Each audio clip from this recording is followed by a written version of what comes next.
आज आपण मंत्र आणि नाम यातील फरक पाहूया। नाम म्हणजे भगवंताचे नाम। आपण आपल्या श्रद्धेनुसार आपल्या इष्टदेवतेचे नाम घेऊन त्याचे पुन्हा पुन्हा उच्चारण करू शकतो। नाम कोणत्याही वेळी घेता येते, ह्याला वेळेचे बंधन नाही। नाम जपातून केवळ आपली आध्यात्मिक ओढ जागृत होऊन त्या परमेश्वराशी आपण एकरूप होतो। नाम घेताना उच्चाराचे काहीही नियम नाही। नाम हे अतिशय सहज सरळ आहे, जे कोणताही व्यक्ती सहज घेऊ शकतो। नाम भगवंताला अतिशय प्रिय आहे। ज्याच्या मुखात परमेश्वराचे नाम असते त्याच्या हृदयात ईश्वराचा वास असतो।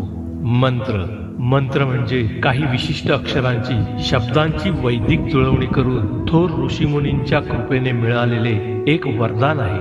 मंत्राचे काही विशिष्ट प्रकार आहेत। वैदिक मंत्र, तांत्रिक मंत्र आणि शाबर मंत्र, याशिवाय काही बीज मंत्र असतात। काही